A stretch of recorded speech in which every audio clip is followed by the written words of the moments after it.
if we can gather people from outside, I know people went out to go have a smoke and all that, but we got a lot more rock and roll. How about a nice hand for your last band who was just up here? Kicking ass and taking names. I'm still your host, Jamieson. Thank you for being here. We got some quick announcements to make. Because you're here, you've supported a great foundation, Lead Don't Follow. You can also make a donation if you text to 22828. 22828.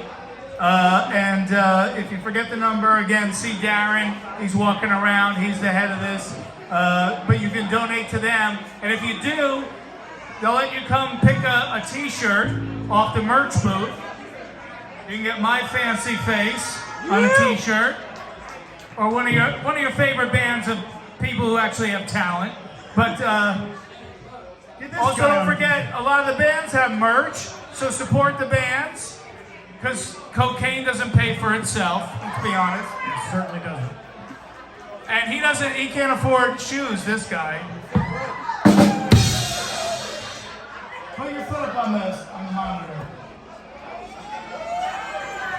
He does have sexy feet, right? Yeah.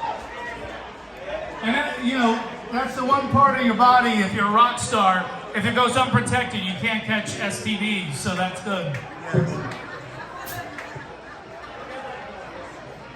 But thank you for supporting all these bands. It's so important, like I said, because all our favorite bands, they're retiring, right? Anybody like Kiss in here? Any Kiss fans? Kiss is a great band. They're on the end of the road tour for the last 8.5 years.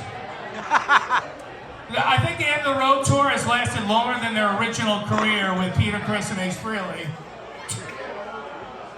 But I love it. But let's be honest. Should a band as old as Kiss really be singing songs like Christine 16 at this point in their career?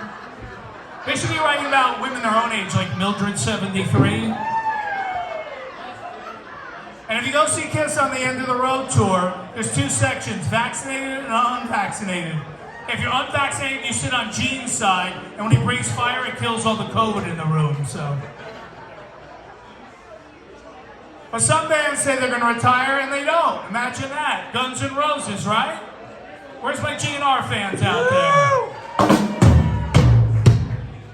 Is that the GNR drum fill? You just made that up? But GNR said, never in this lifetime. Axl and Slash will never play together, but they did, right? I love that, because if you think about it, Guns N' Roses is one of the most hardcore bands that ever lived, right? When they were recording Appetite for Destruction in 1987, they were so poor back then, they all lived together in a storage unit in Los Angeles. Yeah. That's hardcore, right? Rock and roll! That's why I was saying that show Storage Wars on the air back then. Can you imagine that? I paid $1,300 for that unit. I got 2 groupies, 3 pounds of heroin, and Guns N' fucking Roses, man. You see a guy wheeling Axl behind him on one of those hand carts.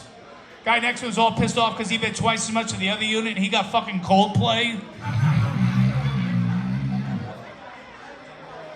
No, I like Coldplay, I do. Whenever I run out of Ambien, I always pick up one of their CDs, so. And also, if you guys stick around, by the way, we have 2 pairs of tickets to see the one and only Carrot Top. We love the top, right? Yeah. The fucking top rules, man. You're a top? I heard you're a power bottom, but that's a whole different story. So accurate. Well, he's very beautiful. So that's going to be right before Tantric.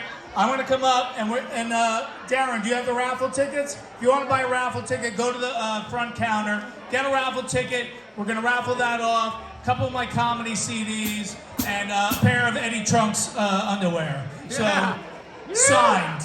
Yeah. But right now, before it gets too late, let's bring on your next act. Are you ready for some more rock and roll out there?